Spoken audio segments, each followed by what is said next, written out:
Quand on pense reconquête amoureuse, on pense forcément au rapprochement physique et notamment au premier bisou. Et oui, quand est-ce qu'on fait le premier pas? Comment ça doit se dérouler?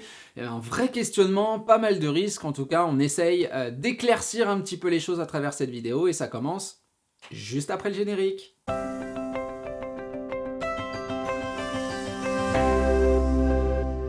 Salut à vous, c'est Jean-Baptiste de jbmerci.com, ravi de vous retrouver pour continuer nos réflexions autour de votre reconquête amoureuse. J'aurais vraiment aimé vous recevoir dehors comme à mon habitude, mais il a commencé à neiger, ça c'est pas le plus gros problème. Le froid ici, on dit qu'il n'y a pas de mauvais temps, il n'y a que des mauvais vêtements. Pour le coup, je suis pas à 100% d'accord, il pleut à torrent, c'est le déluge, donc forcément, en termes de bruit ambiant, et puis c'est pas forcément super agréable de filmer dans ces conditions, donc on s'est mis à l'intérieur pour continuer donc nos réflexions, et cette semaine, on va s'intéresser au rapprochement. Quand est-ce qu'on fait le premier pas? Quand est-ce qu'on matérialise finalement cette attirance pour l'autre? Et ce genre de choses à travers l'explication de différents paramètres qui seront bien évidemment divisés en plusieurs parties, en deux parties en l'occurrence dans cette vidéo. Avant tout, on va mettre en relief le contexte. Vous avez peut-être donc une très bonne communication, des rendez-vous qui s'enchaînent et puis des petits moments où vous voyez des signaux qui laissent penser que votre ex serait réceptif.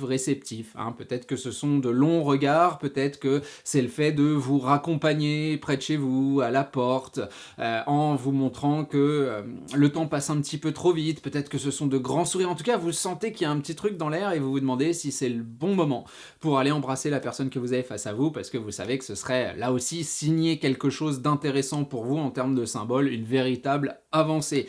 Il y a des questions qui se posent à ces moments-là, c'est ce qu'on va voir donc aujourd'hui. Et avant de me lancer dans les parties, petit retour nota bene de la direction sur le programme des membres qui vient donc d'être lancé depuis une semaine environ, que vous pouvez rejoindre en cliquant sous le bouton rejoindre qu'il y a sur la page de présentation de la chaîne ou sous les vidéos. On est déjà à près de 10 vidéos en ce moment, c'est une vidéo par jour, donc si vous voulez profiter de nouvelles réflexions, vous n'hésitez pas à rejoindre justement ce clan, cette famille des membres.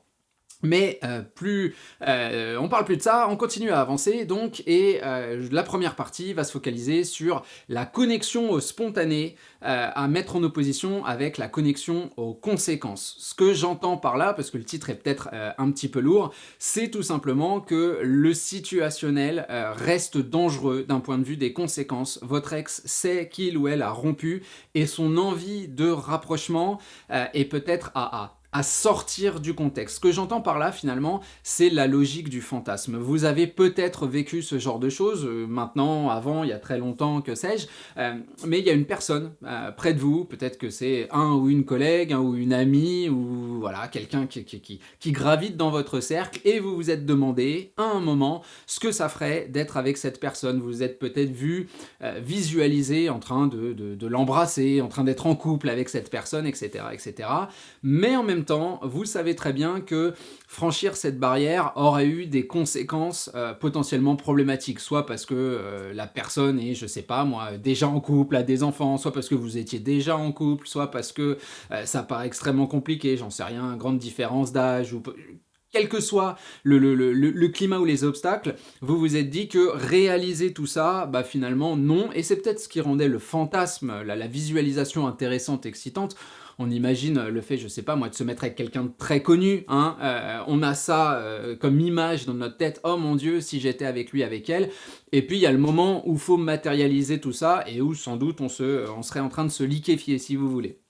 Et puis il y a des conséquences derrière, parce que être avec quelqu'un de très connu, ça peut être aussi compliqué, être celui qui est dans l'ombre, ou au contraire avoir des paparazzis qui viennent te filmer quand tu fais pipi, c'est pas forcément top. Mais en tout cas, l'idée globale, elle est là, elle est dans cette différence entre le fantasme et la réalisation. Et le moment du rapprochement physique, c'est forcément quelque chose pour votre ex qui est relativement difficile. Là, la réalité et le côté positif des choses, il va être dans la connexion spontanée. Effectivement, il y a du symbolisme, il y a potentiellement cette volonté de rapprochement.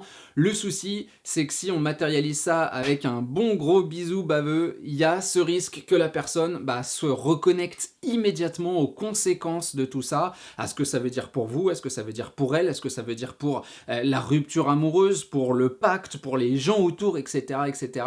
Et il y a quand même ce risque de recul. Donc je pense véritablement que une personne qui a décidé d'une rupture va avoir une connexion aux conséquences qui est relativement présente et qui vraiment peut s'effectuer comme ça. Ça ne veut pas dire qu'il ou elle ne souhaite pas de rapprochement dans la spontanéité, ça veut dire que de le matérialiser de manière trop franche et extrêmement symbolique, notamment le bisou baveux, hein, comme on le disait, avec la langue et tout, hein, je pense que c'est quelque chose qui peut être relativement compliqué. Et c'est pour ça que bien souvent dans les histoires que je suis, on voit, et puis c'est aussi ce que je prône, mais ça on va passer dans notre deuxième partie dans quelques instants, des contacts qui sont plutôt moins, j'allais dire moins honnêtes, c'est pas une question d'honnêteté, mais moins francs dans le sens où on va vouloir y aller graduellement et on va pas vouloir attaquer de manière frontale, parce qu'en cas de refus, ça va être relativement compliqué. En cas de recul, ça va être compliqué pour vous de reprendre la communication. Puis en plus, il y a un risque de culpabilisation de la part de votre ex qui va pouvoir se dire « Mince,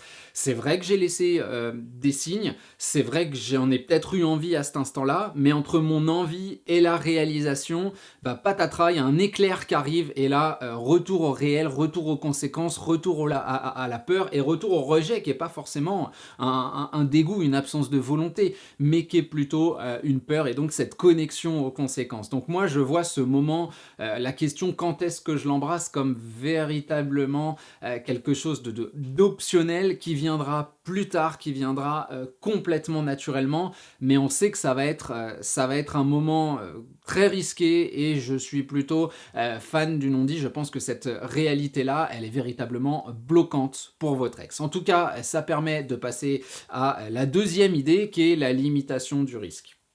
Un des paramètres les plus importants de mon métier, très clairement, c'est de limiter le risque. Ce que je vous ai dit avant, ça ne veut pas dire que je n'ai pas vu de situation ou que vous n'avez peut-être pas vu de situation où effectivement les choses se passent bien et puis on prend l'autre, on l'embrasse à pleine bouche et puis finalement il ou elle s'abandonne au plaisir du moment et tout va bien et ils eurent plein d'enfants et ils s'achetèrent un château, etc. etc. Hein. C'est possible.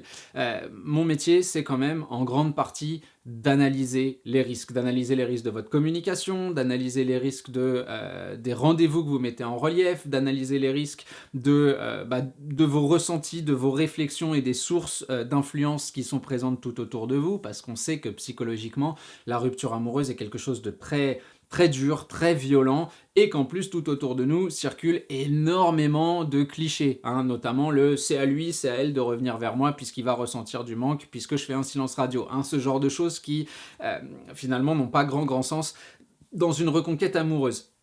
Donc on veut véritablement se dire que le risque étant présent, on n'a pas grand chose à gagner à être dans l'ultimatum, à être dans le trop tranchant, à être dans le trop affirmé. Beaucoup de gens me disent « Oui, mais moi, je sais ce que je veux et je veux montrer à l'autre que je sais ce que je veux. » Le souci, c'est que de base, l'autre veut pas la même chose que toi. L'autre a déclaré une rupture amoureuse. Donc arriver à l'embrasser à pleine bouche simplement parce qu'on est allé manger des huîtres au restaurant, ça me paraît un petit peu compliqué. Alors évidemment, là, je tire un petit peu sur la corde et vous avez peut-être eu plein de rendez-vous, plein de choses comme ça. À mon sens, ça reste dangereux et ce que je me dis, c'est qu'on va préférer créer les conditions d'un rapprochement qui soit extrêmement naturel. C'est pour ça que la plupart des rendez-vous que je prône, ils sont en action, ils sont au cours d'activités qui elles-mêmes permettent ce rapprochement et qui, très naturellement vont pousser les corps à limiter la distance et puis en plus vont être une accumulation de bons moments qui vont permettre finalement un potentiel rapprochement physique de manière contingente. Ce que j'explique là, c'est finalement les mouvements.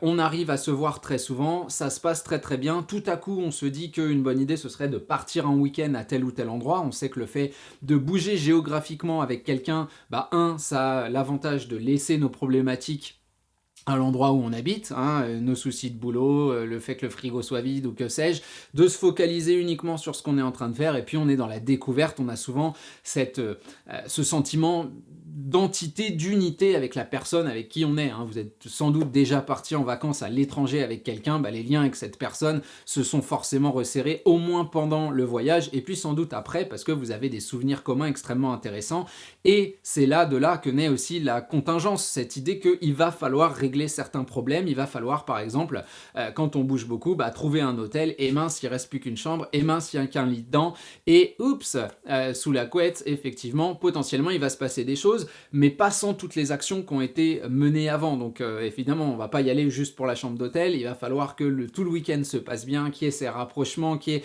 ces petites choses-là, et que le tout se fasse sans véritable réflexion. Et je me dis finalement, le bisou en question, c'est jamais un objectif, c'est quelque chose qui va venir vraiment naturellement, et nous on va préférer travailler sur la création des circonstances qui permettent un rapprochement physique qui est totalement naturel, qui découle de l'action qu'on est en train de faire. Je pense que c'est beaucoup plus facile du coup de se dire qu'on est dans cette connexion spontanée le plus souvent possible, et de pas faire des actions qui soient trop tranchées. Et pour se demander si je fais une action trop tranchée, bah, il suffit de se mettre en situation, enfin je sais pas, vous êtes à la piscine ou en train de faire une promenade dans les bois, et tout d'un coup vous voyez un regard et vous faites quoi? Vous lui tirez sur la main pour retourner la personne face à vous, vous prenez derrière sa nuque, et on lui roule une grosse galoche. Enfin je veux dire, à un moment ça reste bizarre, ça reste violent, pas dans l'action, mais dans le contraste qui est proposé.